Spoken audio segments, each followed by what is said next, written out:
Good morning from WKYT News. I'm Bill Bryant, and we welcome you to Kentucky Newsmakers. Later, U.S. Senate candidate Amy McGrath joins us after she entered the crowded Democratic race to replace retiring Senator Mitch McConnell. That's in a few minutes. But first, Julian Tackett is here from the Kentucky High School Athletic Association.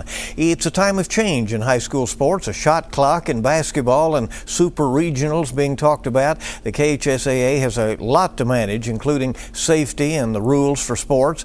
There have been referee shortages to contend with, but many former athletes say the competition and teamwork they learned on the field has served them well in life. Commissioner Tackett has been at the KHSAA as long as I've been here at WKYT, 41 years, so we've both seen some changes. Commissioner, welcome. We appreciate you coming in. Thanks, Bob. Bill, great to be here. Summer of '84 was a busy time. It was a busy time for both of us. We were getting going.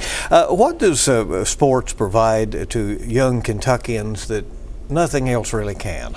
Well, I think there's always a sense of community.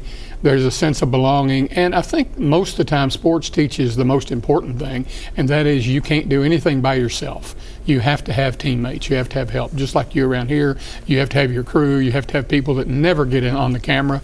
But so it's a life lesson, and in this state, it's so much more valuable because we don't have a lot of professional type teams, etc. Closest we have is college teams getting NIL money. So most of these kids, their last game is in high school, so they're going to make those memories. Does it amaze you the legend and lore that is out there, around some of the athletes? You talk about the athletes in the mountains and the athletes in Lexington and Louisville and so on over the years. Well, it's true, and very true that.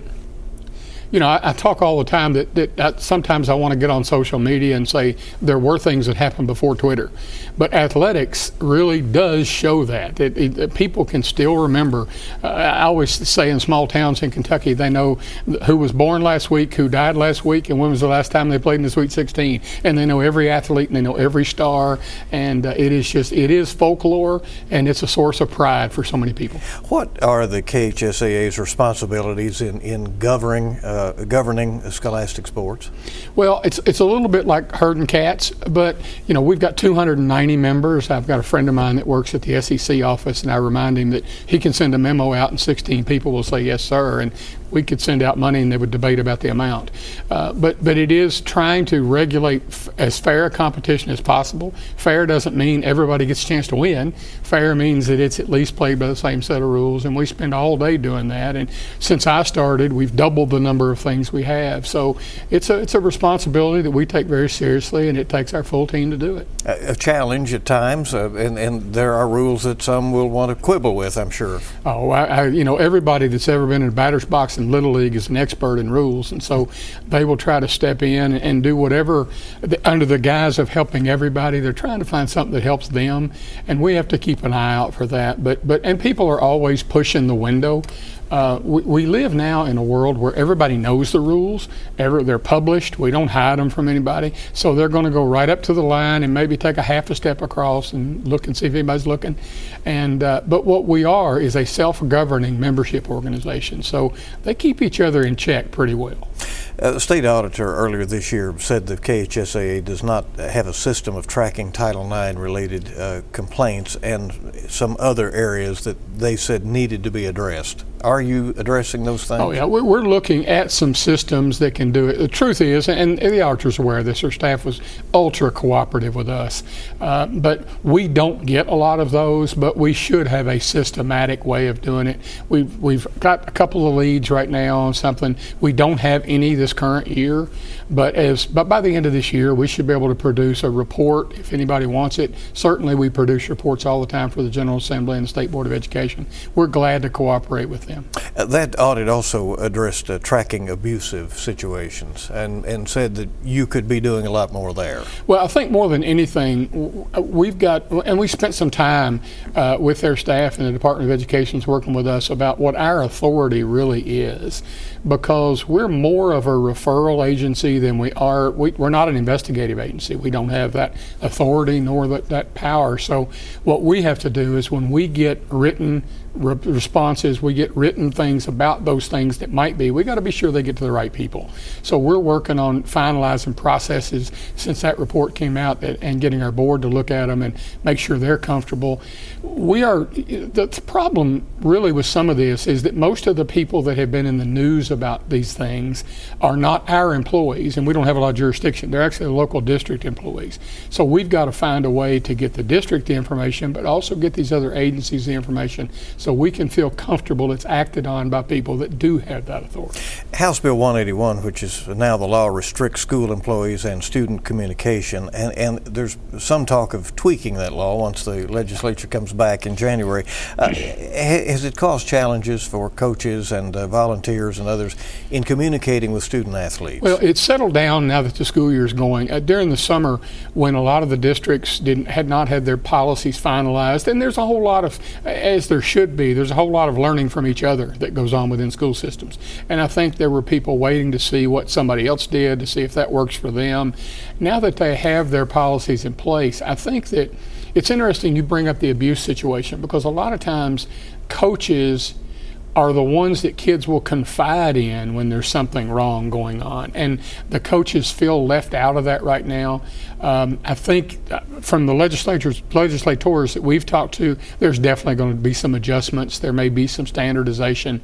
We're very much a local control state, and as we found during the pandemic and a couple of other times, if you leave everything to local control, you're not going to have consistent decisions. So I think you'll see more of a blueprint of how it needs to be done coming forward.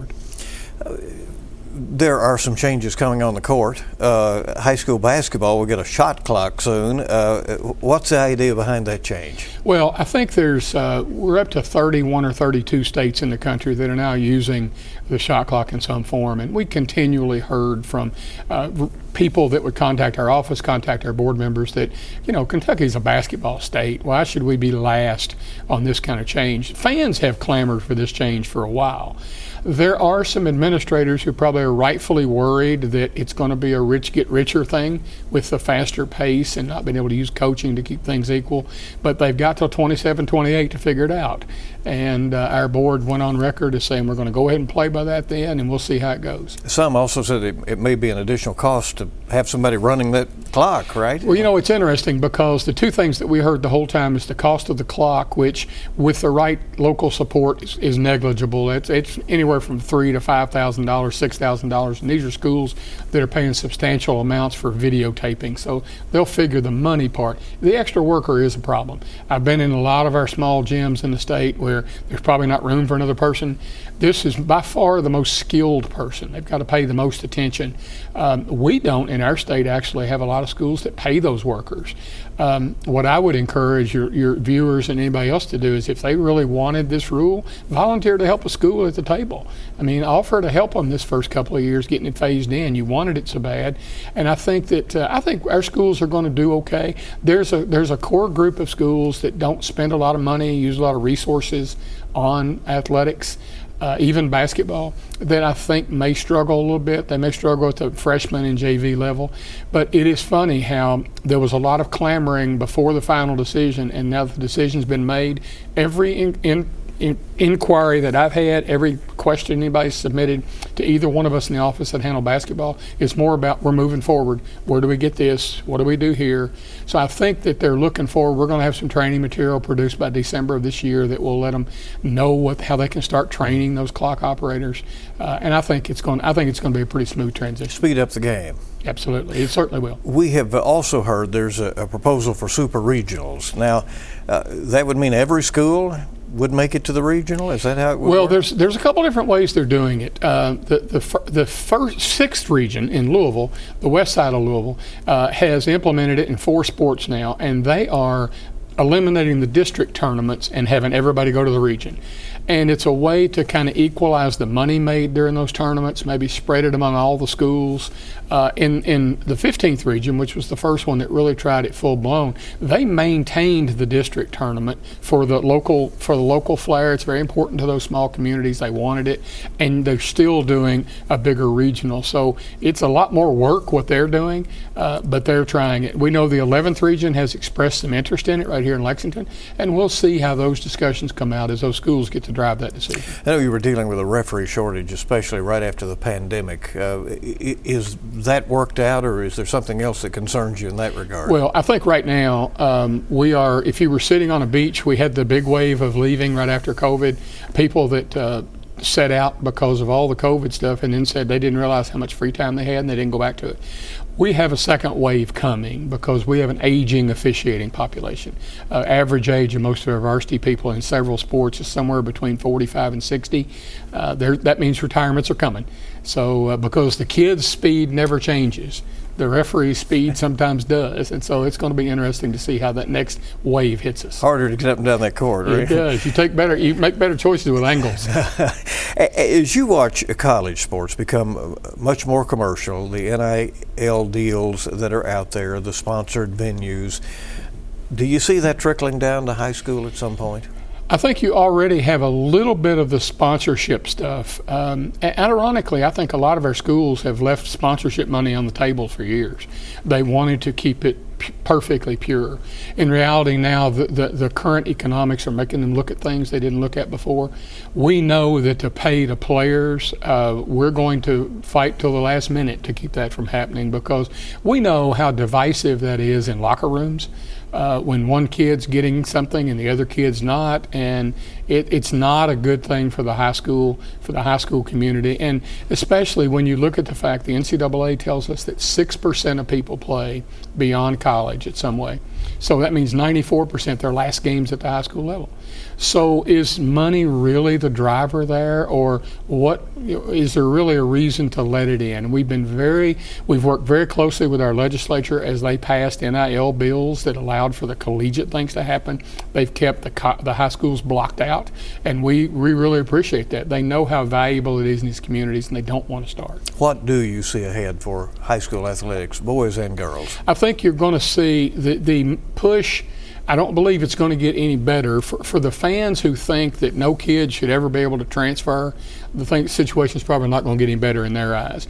I think the accountability that regulators and elected legislators are putting on schools for the product they produce during the school day is going to lead to more movement of students and less loyalty. And I hate that as a traditionalist a little bit. I know that, for example, our events always do better when we get schools that everybody's from right around there than across town. I think you're going to see more student movement and less neighborhood schools as we go forward. I just think that's inevitable. I think some of the commercial things we can keep out. Yeah. Appreciate you coming by. Hey, anytime. We'll be glad to do it, Bill. I appreciate that very much.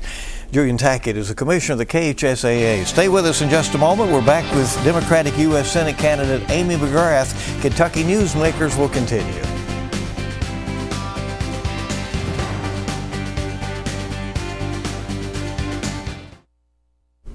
We welcome you back to Kentucky Newsmakers. This week, retired Marine fighter pilot Amy McGrath returned to Kentucky politics. She announced she's joining a crowded field of candidates for the Democratic U.S. Senate nomination. McGrath ran for the Senate in 2020 and for the U.S. House in 2018, losing both of those races. But she's remained visible, writing a book and making TV appearances and helping Democrats around the country.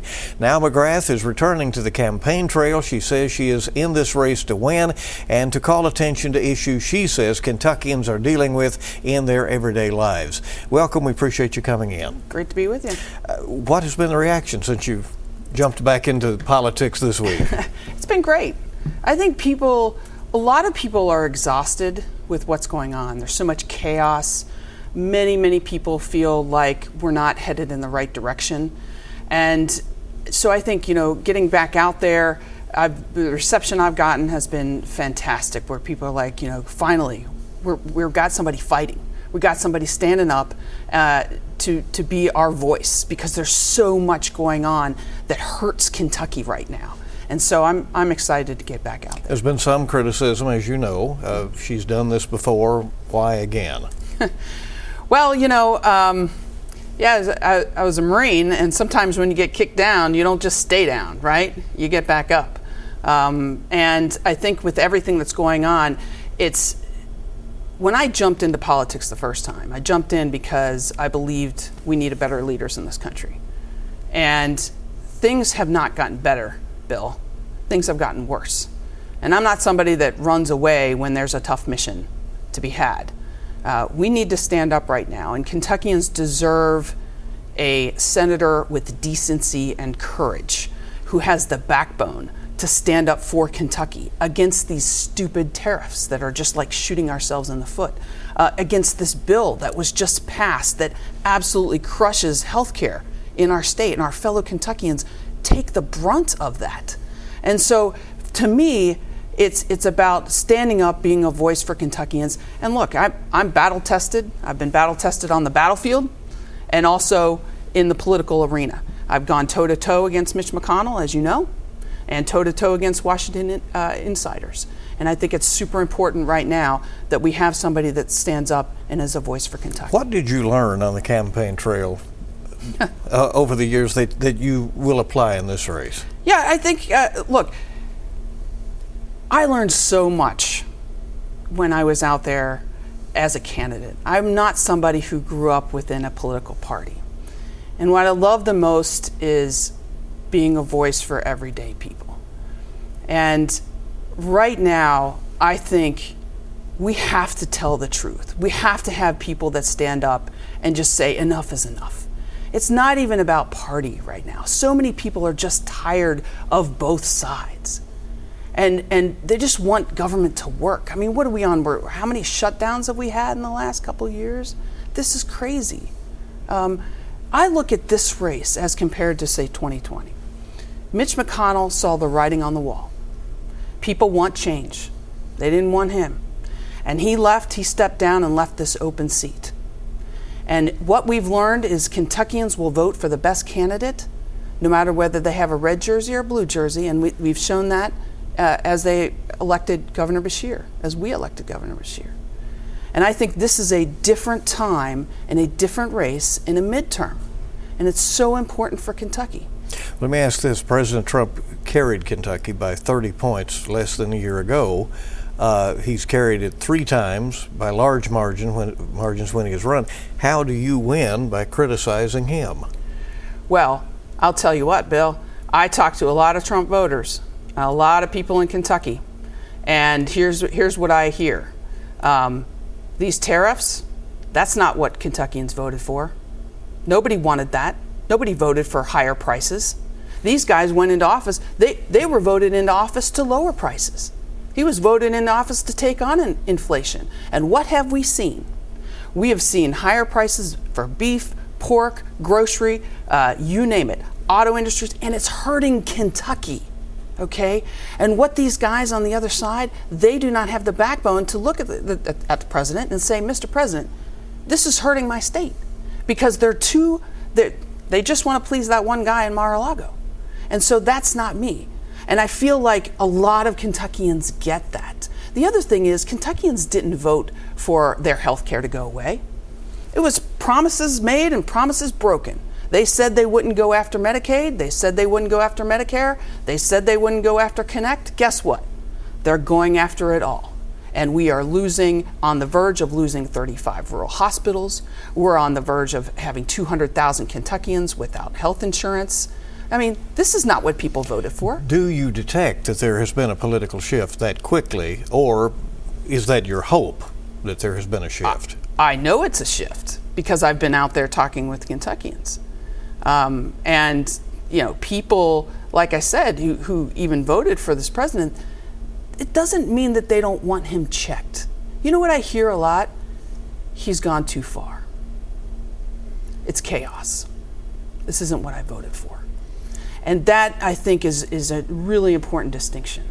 You enter a Democratic primary that's already crowded. There could be more candidates, given the deadline is January 9th. Democrats have not won a Kentucky U.S. Senate seat since Wendell Ford's last victory in 1992. Do you believe next year can be different? I do. Look, Kentuckians have proven that they can vote for the best candidate, whether they're wearing a red jersey or a blue jersey. This is a midterm. And so I think that's really important. And, you know, a healthy primary is always important. The Republican candidates are saying some tough things about each other. They're having their own rough primary over there. Is there one of them that you would prefer to face? I really don't have a preference. I think all of them are running right now bill to please one man. They're not out there for Kentuckians. They're out there to follow whatever the president says and does and wants. And it's not about Kentucky. I'm about Kentucky. And I think that is the biggest difference. How has the government shutdown revealed how divided the federal government is at this point? It's terribly divided, and you know who gets thrown onto the bus is all Americans and Kentuckians, and that's the problem. People are tired of these food fights in Washington, and it's both sides' fault. But I'll tell you this: who's in power right now? Who owns the House of Representatives and the U.S. Senate and the White House? And some would argue the courts as well. Republicans do, and so they have all the power. And what are they doing right now? They're on vacation. They've left. They've given up. They're not negotiating. This is not leadership, and this is not what government should be. We need to get people back into office who actually want to make a difference and actually want to negotiate and get things done. These Republicans are in power, and they're not even interested in making the shutdown go away. As you know, they have voted for a clean continuing resolution, but the Democrats insist on having negotiations about the health care issue, the Obamacare, the tax exemptions that would expire at the end of the year. So most Americans and most Kentuckians want those subsidies for Connect. We want them. That's our health care. And these Republicans last summer voted to get rid of it. And that's not where Americans are at. And it's not where Kentuckians are at. And so what Democrats are doing right now is they're saying, hey, we're not going to negotiate. We want this health care is what we earned, and it's what we should have. And so to me, that is where we need to be. And I'm somebody that's always going to protect health care. It's my biggest criticism of these Republicans, is that they are throwing Kentuckians off of health care in this bill that they just passed. And you know, I've been out there, I've talked to folks in some of these rural hospitals, and people are really worried about this. They're seeing the effects of this bill already because they can't plan for the extensions and things that they want. And, you know, imagine your dad has a heart attack and you have to drive 15 minutes right now to the local hospital. But if that hospital goes away, now you're having to drive 2 hours away. That's not what Kentuckians want. What would you be saying right now if you were in Washington? There is this standoff. Nobody's blinking. Yeah. And there are these issues swirling. What would you say to those in your party and the other side about getting the government going? First thing I would say is, you're going to shut the government down? We're not getting paid. How come Congress is getting paid right now? That is ridiculous. Most Americans, most Kentuckians think that's crazy. I look at it from a military perspective. It is dereliction of duty. You are not doing your duty. So I think one way to stop these shutdowns is to stop paying Congress when those shutdowns happen. All right? I think that's probably a pretty big incentive to actually get these guys to work. But remember, they've had 9 months to figure this out. I think we have a Democratic and a Republican members of the House who have said they are not taking their pay right now or want it deferred. So that's voluntary. You could take that voluntary action. You could take the voluntary action, but why not make it across the board? If you're elected, what would you want to see happen in Kentucky in the next few years? Is there a major project? Is there an initiative? Is there, as you know, McConnell has been known for, given his seniority and power, what he has been able to bring to the state, as he says, punches above its weight because of his presence. Well, you know, that's nice, except for the fact that he's voted over and over again to hurt our state. This bill that was just passed last summer is the single biggest, worst bill for Kentucky in my lifetime. We're talking 200,000 Kentuckians possibly losing their health insurance, 45,000 Kentuckians on Connect with their premiums rising, another 25,000 jobs associated in healthcare gone away, rural hospitals at risk. That's not something that he should be proud of. And then when you add in the tariffs that are just like shooting ourselves in the foot, that's the single first thing I would do in the Senate, is get rid of the tariffs. Why is that so important? One, it's super important for our bourbon industry. I mean, that's Kentucky right there. And then you add in our automobile industry, our aerospace industry, all of this stuff hurts, and our farmers. Those tariffs hurt our farmers. So the first thing I would do is repeal that. And that's a congressional thing. Right now, Congress has no backbone. These guys won't stand up to President Trump. Tariffs shouldn't even be in a presidential authority to begin with. It is a congressional authority under our Constitution. But you've got to have a Congress filled with people with backbone that actually want to have, some power. This Congress doesn't, because they're all about pleasing one man. You have also said if you're elected, you would be for term limits. I absolutely would be, across the board. And do you have an idea on what that limit would be? You know what, Bill? If we could get any term limit, I would be for it, across the board. I mean, if you want to do, 2 terms as a senator and 3 terms as a member of House, that would be fine. I'm up for negotiation there. I think most Americans are. We wouldn't quibble over what the term limits were. We just know we need them. Thanks for coming by. I know it's going to be busy on the campaign trail, and we'll see you again, and we'll be talking to other candidates along the way. And we hope you'll stay with us. We'll be back on Kentucky Newsmakers in just a moment.